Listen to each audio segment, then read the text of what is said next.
My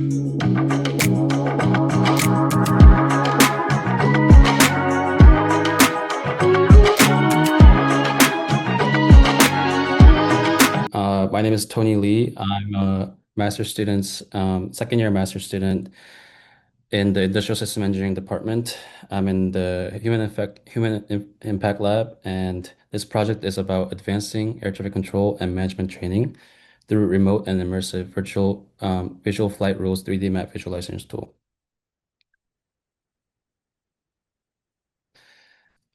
To provide some context, think back to the recent government shutdown. It caused a lot of cancellations and delays due to the air traffic, due to the government shutdown. Um, it caused a lot of frustration among the people in the United States, where people were not able to travel, whether it was for work or for leisure or for family emergency. This creates a lot of problem in the US government as it can create some national security issues as well as productivity issues in a larger scale.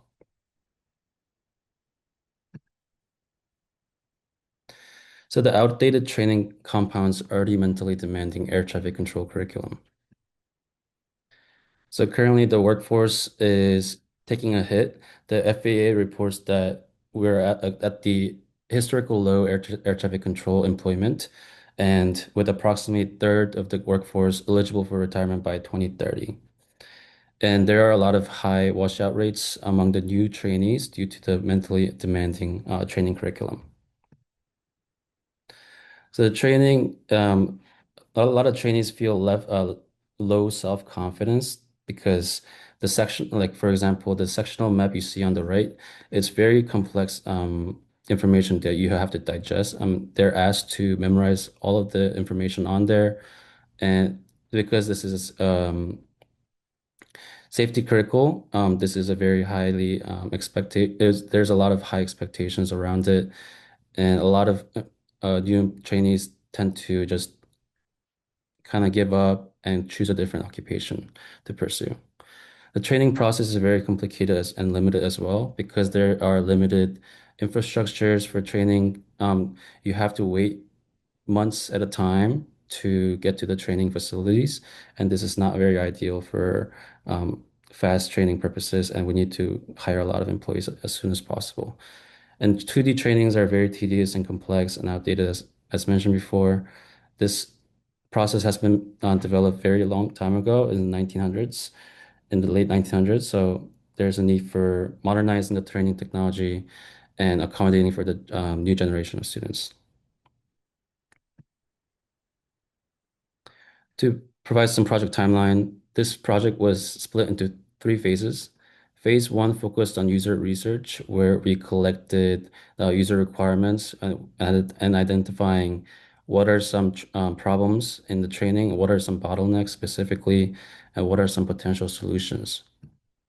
And in phase two, we developed a prototype and conducted a preliminary evaluation with the novice ATC population. And then phase three, we conducted an iterative design evaluation where we made the refinement from the phase two and conducted remote usability testing with the certified professional controllers. The remote VR training tool is useful and the usability meets industry standards. So the primary goal in this phase was to evaluate the usefulness and the feasibility of a VR tool to replace traditional 2D training methods. So we created a shippable VR remote training solution, conducted the usability testing and conducted heuristic evaluations with the CPCs and collected contextual feedback to make sure the contextual accuracy and provide iterative design recommendations for the next phase. Moving on to the methods, we utilize the between subject mixed methods approach and this is I'm gonna give you some overview of the tool development process. This was based on the FAA en route qualification training, which is the VFR sectional map you see on the right, and we utilized the iterative design methodology. It included interactive GUI design and had some toggle attributes such as airspace, vectors, intersections, airports, navigates, and map layers for users to toggle and customize their learning experience. Charlie Duff was our developer for this, and figure on the bottom shows the Unreal Engine development and what the deployment page looks like. The B shows the interactive user interface for the users to toggle, and then the last one is like the map where they saw the map displays, and this was developed using Blender and Unreal Engine 4. Um, Also, the Oculus Quest 2 was used for compatibility. So what did they do? Um, First, we reached back out to phase one and phase two participants to collect SME exploration survey. We had a total of 85 total attempts, and in the qualification survey, 35 of them were deemed unqualified due to the expertise. And of those qualified, only we had approximately tw exactly 21 participant responses for the SME exploration. And then the remote usability test, if they were interested in going further, they indicated their interest, and then we chose and select some participants based on their expertise level to conduct the remote usability test. We had 7 total participants. We sent them the usability testing kit, as you can see on the top right figure, to test the product without any technical support. This video shows a little overview of what they did. So they're going through the usability task right now. They were able to toggle and untoggle, digest information, and find some locations that we are asking them to find. Moving on to the results. So phase 3 SUS score exceeded the industry benchmark. The mean SUS score was 85 for this phase, and the typically SUS score threshold is 68 points to be considered acceptable.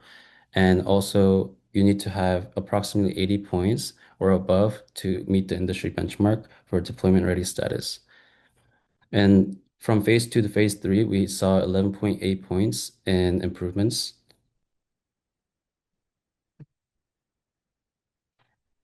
And SMEs thought the tool was easy to use and effective for VFR map training. 88.6% of the participants found the tool to be intuitive to use, and 72.6% perceived the tool as very effective for ATC training purposes.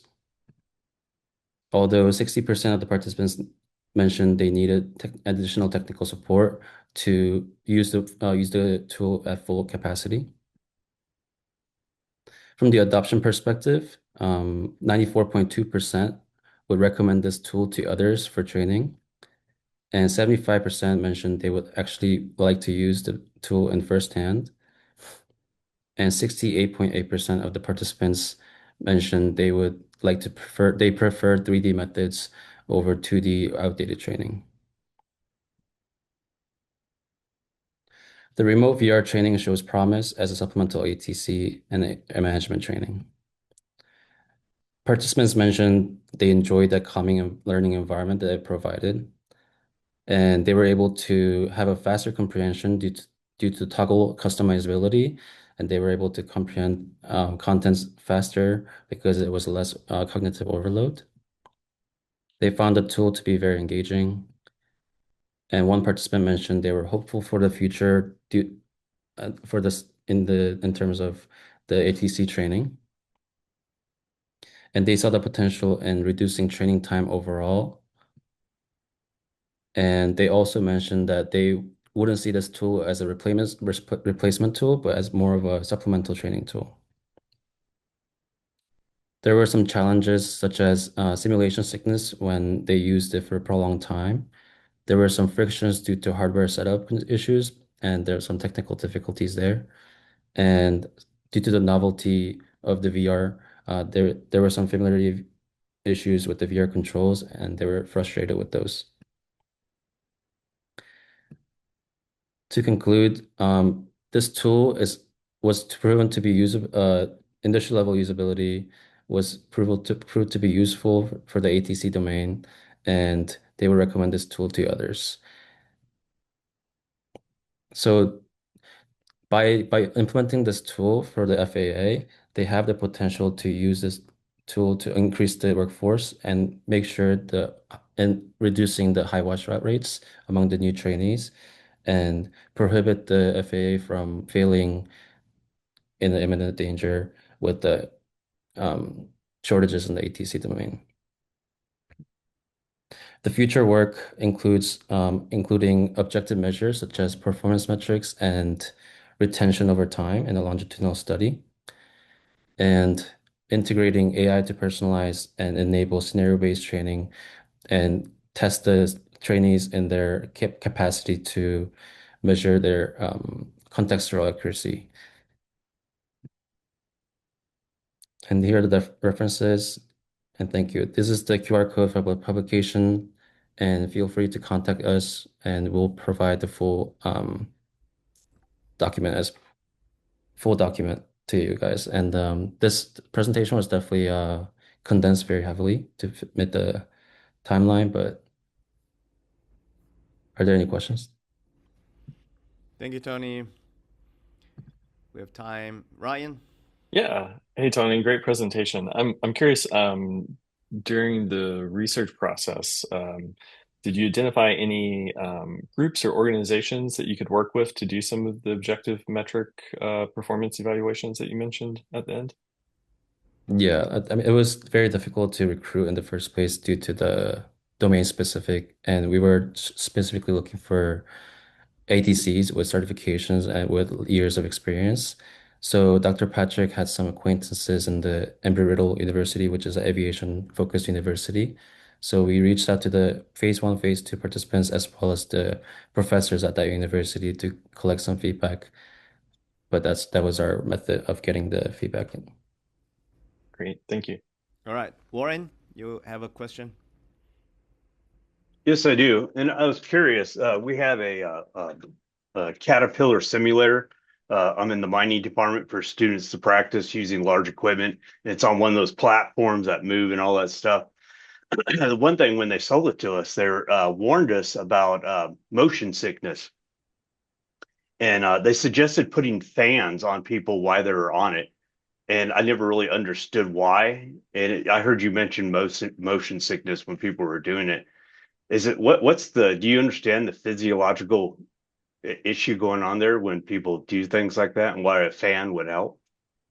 I would imagine people mentioning using the fan because people tend to overheat when they're using VR because of the sickness they're experiencing. But the issue is more holistic. It's an issue that none of the researchers have found yet because it's such a multivariable issue. We don't really know what exactly is causing simulation sickness. It could be due to latency or hardware capability. It could be due to the software itself. And there are some research done on individual differences as well. And some people experience simulation sickness more than others. So there is no like exact solution yet. And the problem itself is not even defined correctly. So yeah, in order to use these kind of tools, it'd be very important to upgrade the hardware so that nobody feels a simulation sickness. Because in the end, even if you make this tool, if you feel sick, you're not gonna use it. All All right, right. thank you.